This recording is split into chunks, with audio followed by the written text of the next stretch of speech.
SIGAR was born in 2008 to fill a critical gap in accountability for U.S. reconstruction efforts.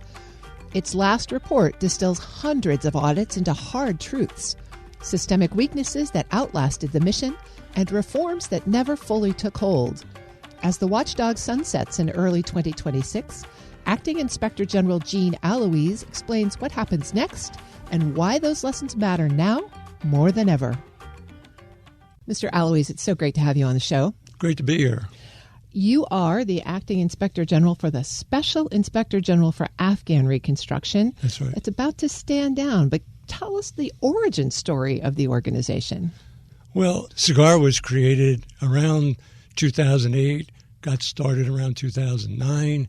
We were created especially to look at Afghanistan. We're the only IG created to look specifically at Afghanistan. Our legislation created us as an independent agency. We worked directly for the Congress and the administration. We're not housed in any other federal agency, which made us very independent, which helped us do the work we did. Was there a specific gap or incident back in 2008 that prompted Congress to stand this up?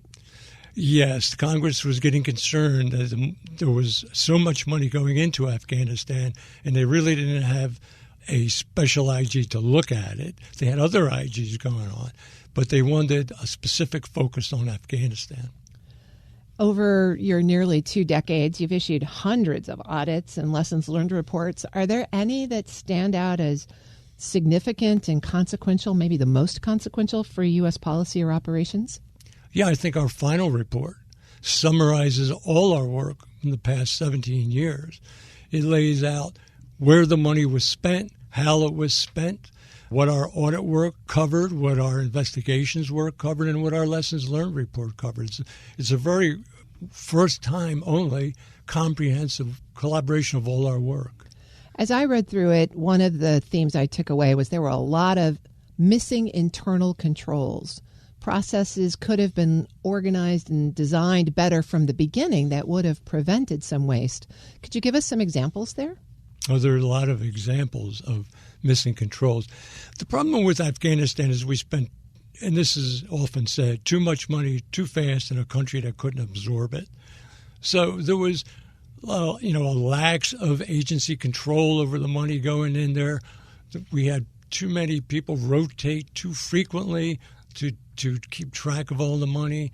And so it was really easy, I use that term, for SIGAR to go in and find negative findings because of all the money that was going over and the lack of accountability for it. One of the things that really struck me was a description of sort of a misapprehension of the problem from the beginning, and it's reflected in your name, Afghanistan Reconstruction.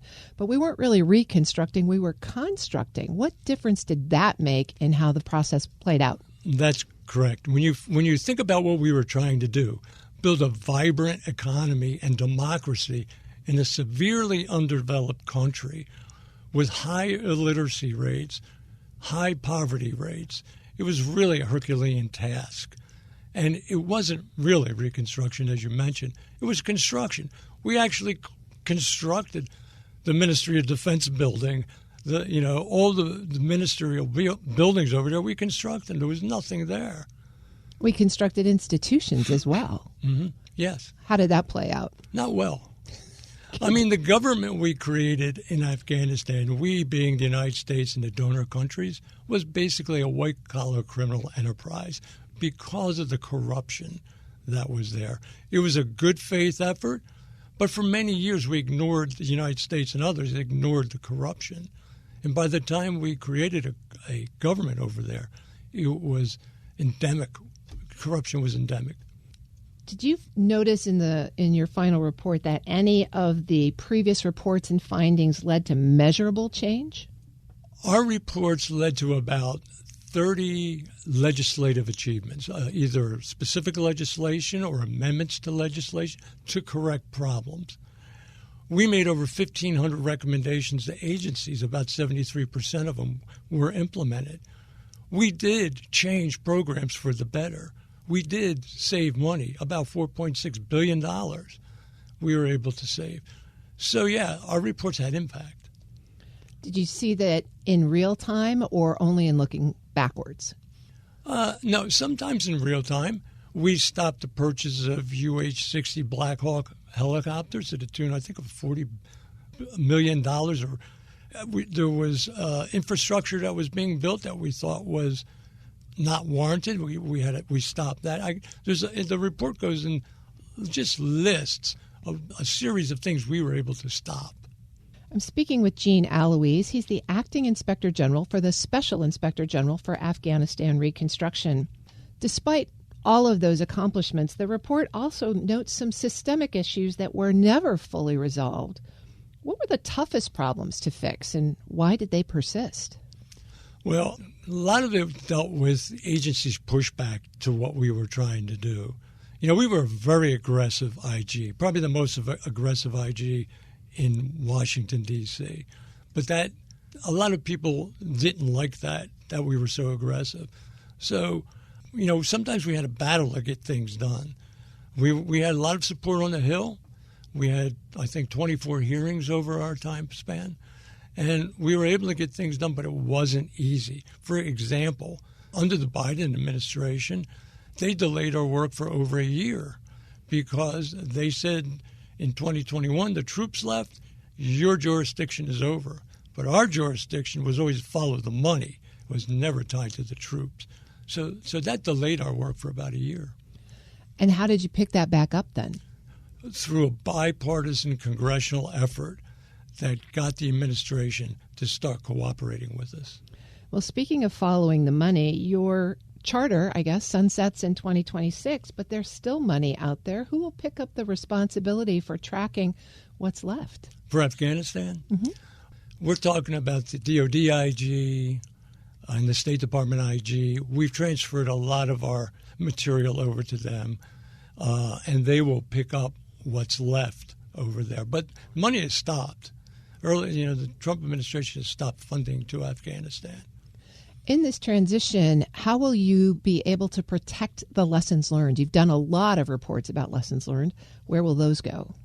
Hopefully, policymakers will look at our lessons learned reports and our other reports and use that to learn from, because if we go into Gaza and we go into Ukraine, they're going to be facing the same challenges. I can guarantee you, as we sit here today, there are corrupt individuals, corrupt corporations, corrupt tribal leaders ready to get whatever reconstruction money is going to go into those places.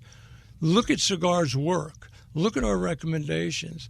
Look at what we've discussed for 17 years, and it will give you what you need to do to prevent that. Do you think that there are specific legislative actions that would help prevent that in the future if we do create new contingency responses?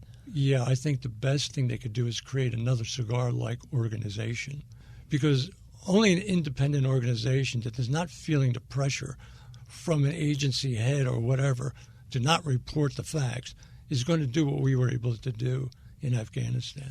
What about on the front hand in terms of designing those contingency response missions? Are there particular lessons you want to put a pin in right now for people who are thinking about those? Yeah. Here's one. Think about what you're going to do and if it really has any chance of success.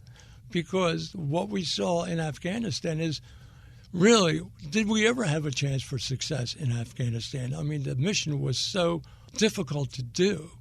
So be realistic about what you're going to try to do in these countries that you're going to pour lots of money into.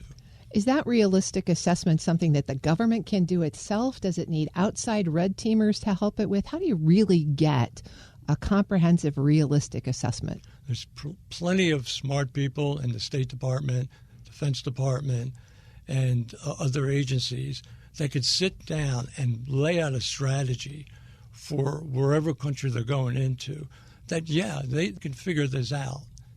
You know, it's not rocket science. It's a lot of common sense. Would you have a handover book for the next acting IG, for the next contingency IG? Yeah, once again, I'll use our final report. Take a look at that. And it references all the other work we've done in the past. You couldn't have a better plan than what we've laid out for the past 17 years or so. Well, now you've documented the lessons. Here's hoping we learn them. Yeah, I agree. I've been speaking with Gene Aloise. He's the Acting Inspector General for the Special Inspector General for Afghan Reconstruction. Thank you so much for joining me today. Thank you for having me. We'll post this interview and a link to the report at federalnewsnetwork.com/Federal Drive. Subscribe to the Federal Drive wherever you get your podcasts.